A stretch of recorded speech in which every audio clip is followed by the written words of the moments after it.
Sic Fate por Overlord, capítulo 20. Capítulo 20 Declaración de guerra. Una extensión carmesí se extendió ante los ojos. Era un páramo yermo, desprovisto de casi toda vegetación. Aquellos que se volvieron poéticos llamaron a esta tierra de muerte un campo de sangre. Era Castle Plains, un lugar donde vagaban los no muertos y otros monstruos, temido como un lugar peligroso por todos.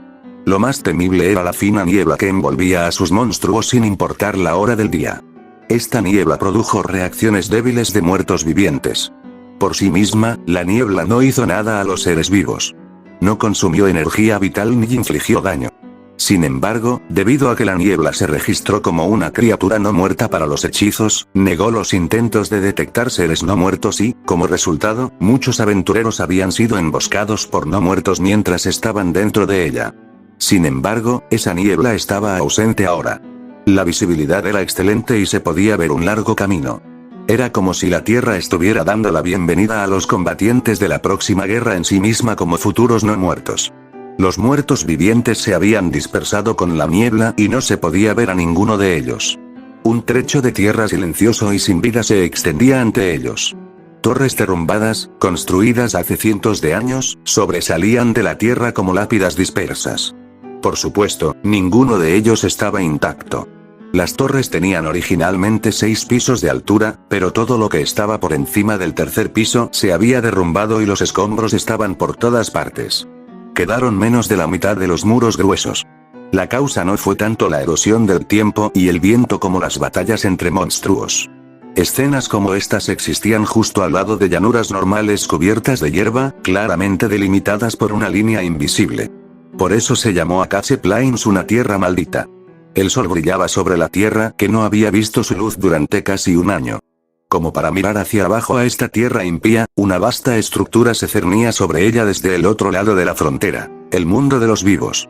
Estaba construido con troncos enormes que no se encontraban en ninguna parte de las llanuras circundantes, con paredes robustas que parecían negar el paso a todo lo que se encontraba a su alrededor. Estaba rodeada por una zanja poco profunda que, sin embargo, fue cuidadosamente excavada y llena de estacas afiladas. Esto era para protegerse contra los muertos vivientes poco inteligentes.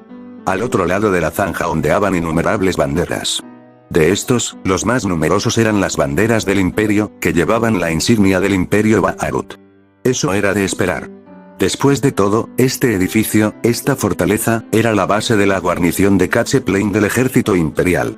El imperio había movilizado a 60.000 caballeros para esta operación. La guarnición podía albergarlos a todos, lo que en sí mismo decía mucho sobre el tamaño de la base. Y esta formidable fortaleza, tan poderosa como una fortaleza, fue construida en un terreno fácilmente defendible. Fue construido en lo alto de una colina. Esta colina no era nativa de Castle Plains, sino que se construyó completamente a través de un paisaje mágico.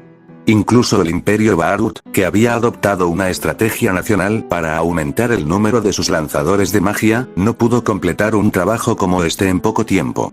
Originalmente, este lugar estaba destinado a ser el punto de partida de las invasiones dirigidas a Erantel. Es decir, esta enorme fortaleza había sido construida con la intención de resistir un asedio prolongado por los cientos de miles de tropas del reino. El reino no tuvo respuesta a la creación de esta fortaleza, simplemente porque no tenían mano de obra ni recursos para atacar la guarnición. Aunque se unirían cuando el imperio invadiera su propio país, cuando se trataba de lanzar su propia invasión, tenían que discutir las cosas con otros miembros de su facción. Además, decidir quién pagaría la factura por declarar la guerra a pesar de que ninguna de sus tierras estaba en juego también era un problema.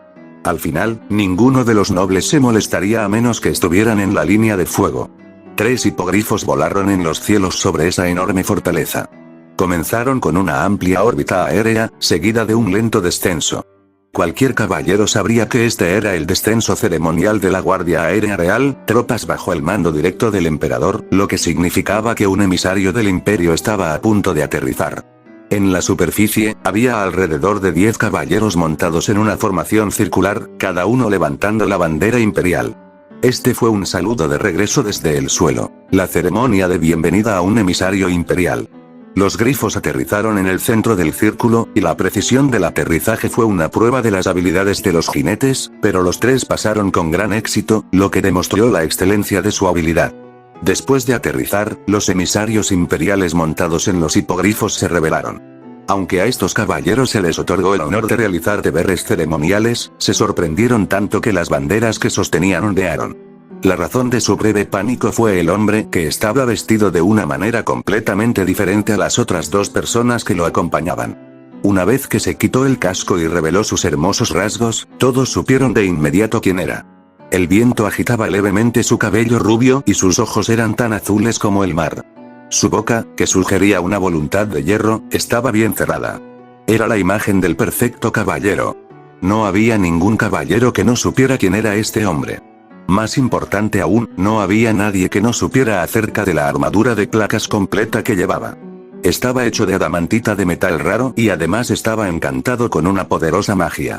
Solo había unas pocas armaduras como esta en el imperio. El portador de esta armadura era uno de los caballeros de más alto rango del imperio. Fue uno de los 4 caballeros del imperio. Violent Gale buscó a su comandante supremo, el general Cavain de la Segunda Legión. ¿Sabe dónde está? Nimble se dirigió a uno de los caballeros con una voz estridente que coincidía con la imagen que proyectaba. Señor. El general Cavain está en una reunión ahora para planear la ofensiva contra el reino en unos días. Haré que lo escolten a las habitaciones del general, Anoxama. ¿Cuál es la preparación militar actual de la base?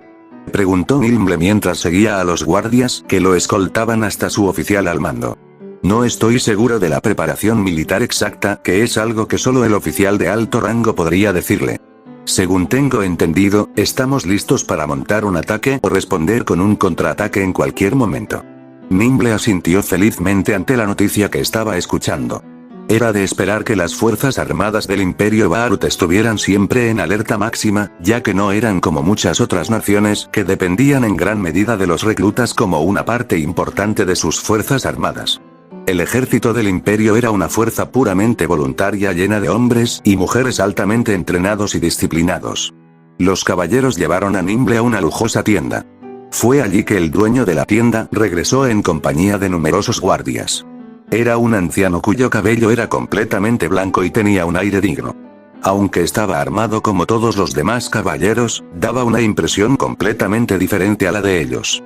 Se podría decir que parecía un noble, más que un soldado. Bienvenido, Nimble, dijo el anciano con una amplia sonrisa en su rostro. El hombre era Natelin Dale Cavain. Era un noble que había sido eclipsado por otros, pero el emperador anterior lo había reconocido por sus talentos y lo había puesto al mando de la Segunda Legión.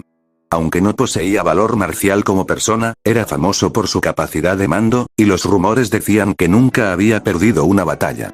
Con él al mando, la Segunda Legión disfrutaba de una moral muy alta. De hecho, los caballeros que acompañaban a Cavain no pudieron ocultar su respeto por él en cada movimiento que hicieron. No sé cómo empezar a agradecer al general, que vino hasta aquí para verme a pesar de que es el comandante supremo de esta expedición. Nimble respondió de la manera ceremonial aprobada. No, Nimble. Prescinde de las formalidades. Estás aquí por orden de su majestad imperial, ¿verdad? No estás bajo mi mando. Solo necesitas hablar conmigo como un igual. Nimble sonrió cortésmente cuando era obvio que ese no era el caso. Él podría ser parte de los 4 caballeros del imperio, sus luchadores más fuertes, a menudo se encargarían de llevar a cabo la voluntad del emperador. En términos de autoridad, serían considerados iguales a un general. Sin embargo, en términos de edad, experiencia y prestigio, ninguno de ellos era igual a Cavain. Era muy difícil para él tratar a Cavain como un simple igual a menos que un extraño estuviera presente. Me pica que uno de los 4 caballeros, los guerreros más poderosos del imperio, sea tan rígido y formal con un anciano como yo. ¿Qué tal prescindir de los honoríficos? Cavain continuó. Entendido, general Cavain. El general Cavain asintió, como para indicar su aprobación. Aunque elegiste un buen momento para venir. La niebla se ha dispersado, como si te diera la bienvenida. General Cavain, voy a ir directo al grano, ya que es un hombre muy ocupado con muchas responsabilidades y muy poco tiempo para llevar a cabo sus onerosas obligaciones, dijo Nimble. El objetivo principal de esta expedición ha cambiado. Dudo que no lo hayas notado. El general asintió con la cabeza. No era la primera vez que lideraba una fuerza de expedición al reino de Reestice. Lo que estaba haciendo era una especie de operación militar anual que el Imperio Baarut emprendía contra el reino de Reestice. Una operación militar durante décadas que tenía como objetivo disminuir la producción económica del reino, que dependía en gran medida del reclutamiento de trabajadores y agricultores para hacer la mayor parte de su ejército. La operación militar pasada, por lo tanto, había tenido como objetivo socavar el ejército del reino con la menor cantidad de pérdidas para el ejército del imperio, utilizando la menor cantidad posible de soldados y activos militares. El número de soldados y activos militares que le habían sido entregados sobrepasaba con creces lo necesario para que pudiera cumplir su objetivo habitual. Un cambio que el general había intuido como un cambio de objetivos. ¿Su Majestad quiere que conquiste partes o la totalidad del reino?, preguntó Kavein. Su Majestad quiere que un pequeño territorio del reino sea conquistado en nombre del imperio, respondió Nimble. Los ojos de Kavein se agrandaron después de escuchar el objetivo de su expedición militar. No sabía exactamente qué se suponía que debía conquistar, pero el emperador deseaba muchísimo la pequeña proporción de territorio perteneciente al reino si estaba dispuesto a dedicar 6 legiones, cada legión de 10,000 soldados con su personal de apoyo. 6 legiones no eran una parte significativa del ejército del imperio de 25 legiones, pero seguía siendo la mayor concentración de fuerzas militares contra el reino en más de un siglo.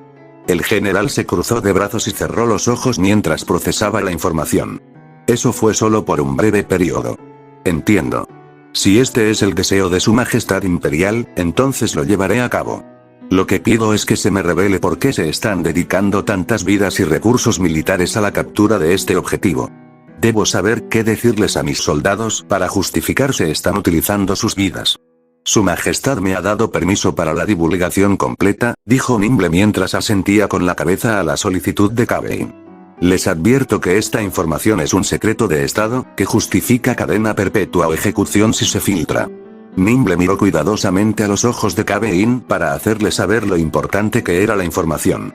¿Conoce las innovaciones de origen desconocido que han ido apareciendo en el mercado últimamente? El general frunció el ceño por un momento porque no sabía a qué se refería Nimble. Eso fue hasta que recordó la cerveza helada no hace mucho. Algo que no habría sido viable por lo remota que estaba la fortaleza para obtener acceso al hielo o perder el valioso tiempo y esfuerzo de un mago por algo tan trivial. La cerveza helada solo había sido posible gracias a un costoso artículo de lujo de diseño y origen desconocido que había traído recientemente. Kavein recordó que el artículo que le había permitido beber la cerveza helada se llamaba refrigerador. Un artículo muy parecido a muchos objetos de origen y diseño desconocido que venían inundando el mercado a precios ridículos. Sí, lo hago, Kavein asintió con la cabeza. Estás hablando de las incógnitas. Los maravillosos y exóticos objetos de diseño y origen desconocidos que han sido el último escándalo.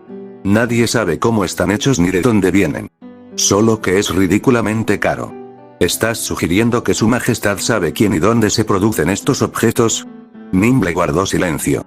Desconocidas, ese era el término comúnmente utilizado para referirse a objetos de diseño y origen desconocidos que habían estado inundando recientemente el mercado. Estos iban desde increíbles objetos útiles como las hieleras y el refrigerador hasta artículos de lujo como el inodoro. Objetos que tenían una demanda increíblemente alta y un precio alto que la gente corría para descubrir cómo funcionaban o construían en un intento de aplicar ingeniería inversa a los objetos para sus propios fines y producción. Algunos incluso otorgan grandes recompensas por valor de mansiones enteras por el más mínimo indicio del origen del productor de lo desconocido. Su Majestad ha podido conocer a los inventores y creadores del desconocido gracias a la ayuda de Fluder-sama y la red de inteligencia del imperio, afirmó Nimble. El objetivo de la misión de esta expedición militar es el siguiente: aniquilar al ejército del reino hasta el punto de que no podrán oponer resistencia para interferir con la captura de los inventores y creadores del desconocidas. Kavein miró a Nimble. El general no lo miraba, sino el objetivo clavado en el bolsillo del pecho. El objeto, una insignia muy decorada, que llevaba Nimble era símbolo de un decreto imperial que investía al portador de la facultad de actuar con la plena autoridad del emperador. Era un símbolo que actuaba directamente como representante del emperador. Normalmente, Nimble sería igual a Kavein, donde solo en circunstancias especiales que interfirieran con las órdenes directas del emperador, Nimble superaba a Kavein. Con la insignia real, Nimble superaba en rango a Kavein si la llevaba. Dígame general, todo sobre su ejército en este momento. ¿Cree que lo que ya tiene es suficiente para la tarea que tiene entre manos? ¿Solicitar más tropas o recursos? Haré todo lo que esté a mi alcance para conseguir lo que necesita para este ejército. Expedición, ya que es el futuro del Imperio Baharut en juego aquí. El encuentro se celebró en el Palacio Valencia del Reino de Reestice. Gazef Stronov estaba inmóvil junto al rey Ramposa III, que estaba sentado en su trono. Inspeccionó las apretadas filas de nobles que tenía ante él, y sus ojos se abrieron un poco al distinguir las formas de los 6 grandes nobles entre ellos. Los 6 reunidos fue un hecho raro. Los jefes de estas 6 familias controlaban casi tanta tierra como el rey, y entre ellos su poder militar superaba al del propio rey. Debido a esto, con frecuencia encontraron razones para excusarse de la citación del rey. Esto fue especialmente cierto para el líder de la facción antirrealeza, la facción noble, Marquis Boulorove, quien ni siquiera se molestó en ocultar su desdén por el rey. Ya era bastante malo que durante un tiempo la gente pensara que el reino podría desmoronarse desde dentro. Luego, los ojos de Gazef fueron a los 3 hijos del rey. El más llamativo de todos fue la tercera hija del rey, la princesa dorada, Renerte Yerechar Rile Baiself. Después de eso fue su segundo hijo, el segundo príncipe, Zanak Barurean Ivana Rile Baiself. El último fue el hijo mayor, el primer príncipe bárbaro Andrea Niel Rile Baiself. Tenía un cuerpo fuerte y un corte de pelo cuidadosamente recortado. Cualquier reunión a la que asistiera el marqués Boulorove de la noble facción seguramente sería intensa. Gazef apartó los ojos de la atmósfera densa, que parecía asomarse por encima como nubes de tormenta, y miró al resto de los nobles. De los 3 hombres presentes, que pertenecían a la facción real, el primero en llamar la atención de Gazef fue el marqués Brumerush, la persona más lujosamente vestida de la corte. El marqués Brumerush, de bellos rasgos, se acercaba a los 40. Su dominio contenía minas de oro y mitril, cuya abundancia de metales preciosos lo convertía en el hombre más rico del reino. Sin embargo, circularon oscuros susurros de que era extremadamente codicioso, hasta el punto de que incluso traicionaría a su propia familia por una moneda de oro.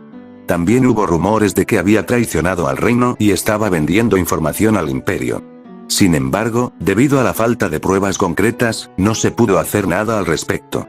Después de todo, decapitar a Marqués Brumerush, un destacado partidario de la facción real, sin ninguna prueba, haría que todos los nobles que lo siguieron se pasaran a la facción antirreal.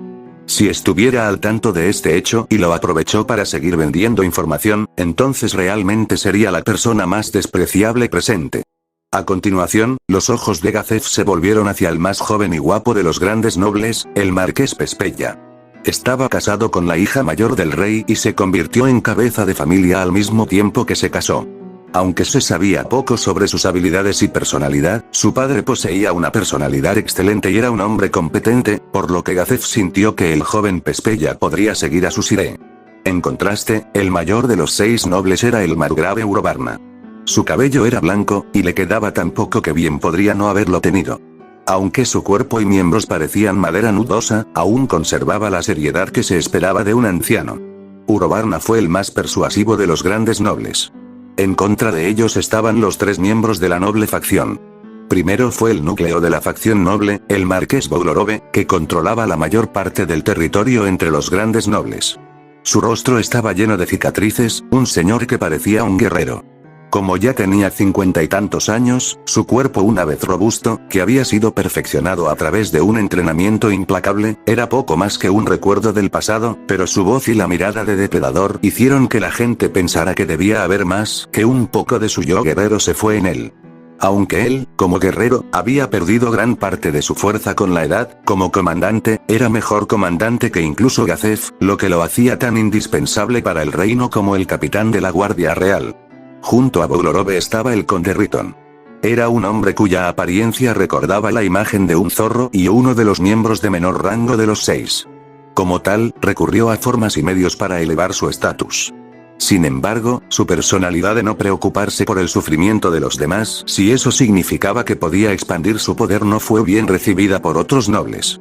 Aliarse con el marqués Boulorove debe haber sido un movimiento estratégico para escapar de sus enemigos. El último hombre de la noble facción tenía el cabello rubio peinado hacia atrás y ojos azules entrecerrados. Su rostro estaba pálido y de aspecto enfermizo, con pocas señales de que hubiera visto mucha luz solar. Era alto y delgado. Combinado con su tez cetrina, daba la impresión de una serpiente. Aún no había cumplido los 40, pero parecía mayor debido a su enfermiza palidez. Con emociones encontradas agitándose en su corazón, Gazef apartó la mirada de él, del marqués Raeven. La inminente sucesión del próximo monarca solo había intensificado las luchas por el poder. El marqués Boglorove y el conde Riton de la facción noble, así como el margrave Urobarna de la facción real, respaldaron al primer príncipe bárbaro, mientras que la mayoría de los nobles no afiliados apoyaron al marqués Pespella, quien se había casado con la primera princesa.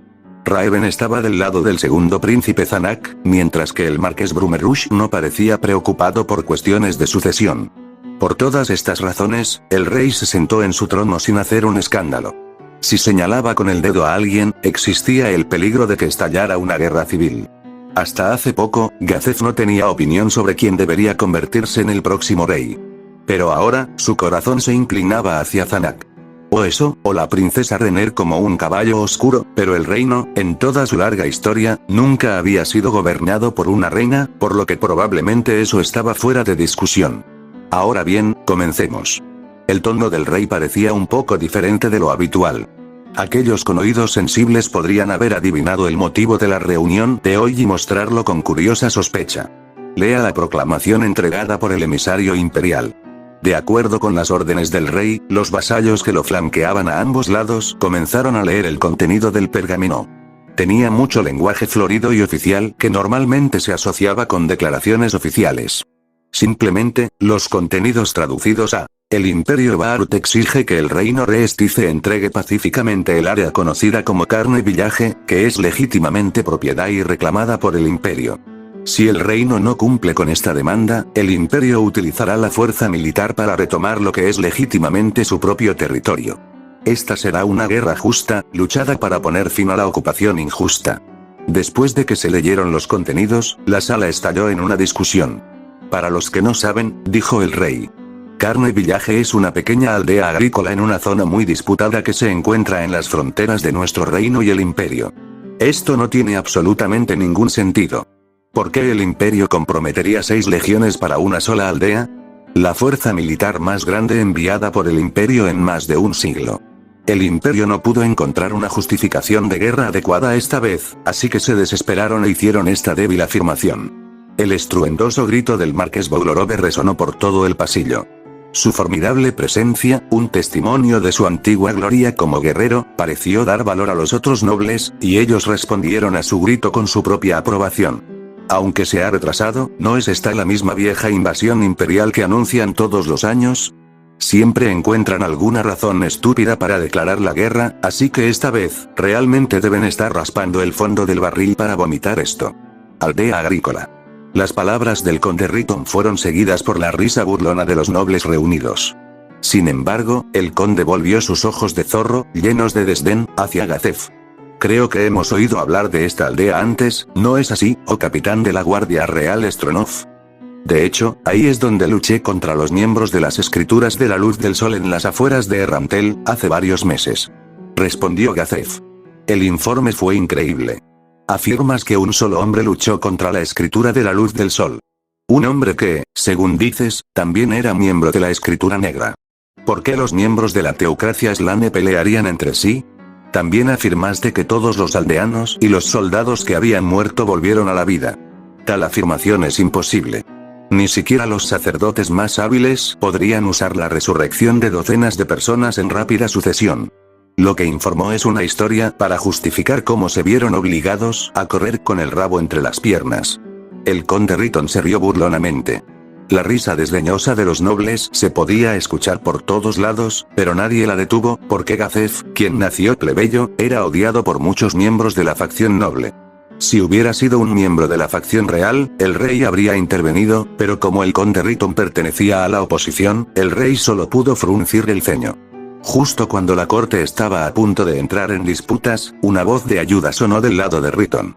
La justificación es irrelevante como lo ha sido durante décadas. Lo que tenemos que decidir es cómo responder al falso emperador, ¿no es así, majestad? El marqués Boglorove habló. Es como dice el marqués Boglorove. Necesitamos decidir cuál será la respuesta del reino. Le pido permiso para hablar, dijo el marqués Vespeya y continuó después de recibir un asentimiento del rey. Aceptar los términos del emperador será muy difícil. Nuestro único recurso es la guerra. La mención de la guerra provocó actividad entre las apretadas filas de la nobleza. Oh. Ahora es el momento de aplastarlos de una vez por todas, y luego llevar la lucha a las puertas del imperio. Tienes toda la razón, estoy cansado de las constantes invasiones imperiales. Es hora de que los tontos del imperio sepan lo temibles que podemos ser. Exactamente, como dice el marqués. Estas palabras, intercaladas por risas dispersas y repetidas entre la multitud de nobles, rechinaron insoportablemente en los oídos de Gazef. En los últimos años, se habían encontrado regularmente con el imperio en el campo de batalla de Catche Plains. En su mayor parte, simplemente habían trazado líneas de batalla y se enfrentaron entre sí o tuvieron una escaramuza breve con pérdidas menores para el reino. Este año probablemente sería más de lo mismo, y los nobles tomaron un aire de laxitud al imaginar que los mismos viejos eventos sucedían nuevamente. Sin embargo, Gazef sintió que las cosas terminarían de manera diferente esta vez. No creas que esta batalla terminará en una pequeña escaramuza como siempre lo ha hecho. Gazef gritó. Los nobles parecían haber sido salpicados con una palangana de agua fría y lo miraron con reproche. Ya veo.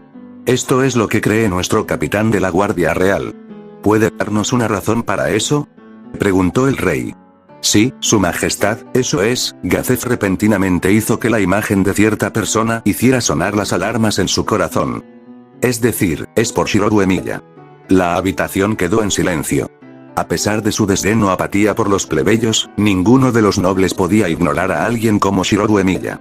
Él y su equipo, Chaldea, se habían convertido en una especie de persona respetable que había resuelto muchos de los problemas del reino con respecto a los monstruos e incluso había dejado a algunos de los nobles en deuda con él por solucionar problemas que les gustaría mantener en secreto.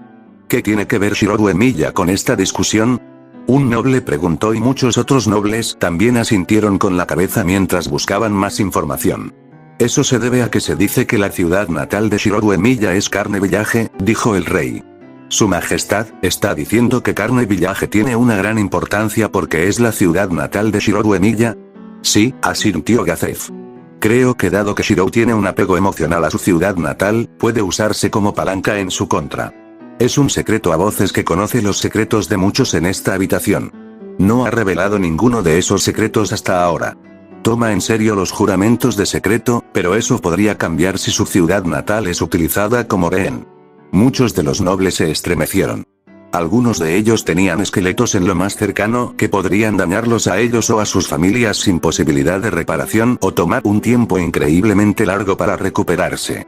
Un secreto que harían casi cualquier cosa para proteger e incluso volverse traidores contra su país si se les presionaba. La idea de que Shirou Emiya podría verse obligada a revelar sus secretos al imperio hizo que la imagen de una posible guerra civil dividiendo el reino no pareciera tan descabellada, ya que eso era lo lejos que estaban dispuestos a proteger algunos de sus secretos ocultos. Mi rey, dijo Gazef mientras se dirigía a su rey. Sugiero que entreguemos Carne Village. Después de un momento de silencio, volaron gritos enojados. Tú, cobarde cobarde. Cuán desvergonzado puedes ponerte, corazón de gallina. Los nobles de la facción real pronto gritaron sentimientos similares. Después de que su majestad le mostró tanta amabilidad, ¿usted se da la vuelta y le dice que entregue su dominio a los forasteros? Cuando comenzó a servir al falso emperador. Frente a tan merecido castigo, Gazef no pudo responder. Si hubiera estado en su posición, probablemente habría hecho lo mismo. Suficiente. El rey gritó mientras alargaba una mano para ayudar a Gazef en su hora de necesidad. Pero, su majestad. Estoy profundamente agradecido de que mis súbditos se conmovieran tanto en mi nombre. Es por esa razón que les pido que recuerden que mi capitán de la Guardia Real nunca me traicionaría. Se ha puesto en peligro sin miedo innumerables veces por mí. Alguien así nunca haría nada que pudiera dañarme. Los nobles que le habían gritado a Gazef se inclinaron ante el rey. Capitán de la Guardia Real, en quien confío como mi mano derecha.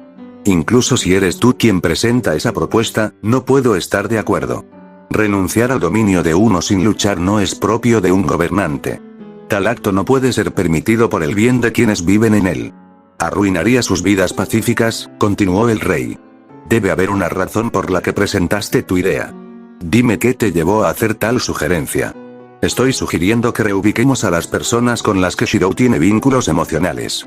De esta manera podemos entregar carne villaje sin derramamiento de sangre y al mismo tiempo poder proteger muchos de los secretos del reino. Respondió Gazef. El rey se rascó la barbilla y pensó en la explicación razonable de Gazef. Si aquellos con los que Shirou tenía lazos emocionales se movían, no había forma de que el imperio pudiera usarlos como palanca para hacer los secretos de los nobles del reino. Miró a su alrededor y muchos otros nobles en la habitación parecían estar de acuerdo. Eso fue hasta que alguien habló. ¿Qué pasa si tiene lazos sentimentales no solo con unas pocas personas sino con todos en la aldea? Quizás podría estar apegado a la aldea misma. ¿Qué haremos si se da alguno de estos escenarios? La princesa René refutó. Gazef habló pero se quedó sin palabras ya que no podía pensar en ningún argumento sobre el punto de la princesa. Se nos ha dado un mes para responder, dijo el rey. Sugiero que desplieguemos nuestras tropas y las preparemos para una posible guerra mientras buscamos una posible resolución antes de que estalle la guerra. Estas son mi lista de ideas. Fin del capítulo.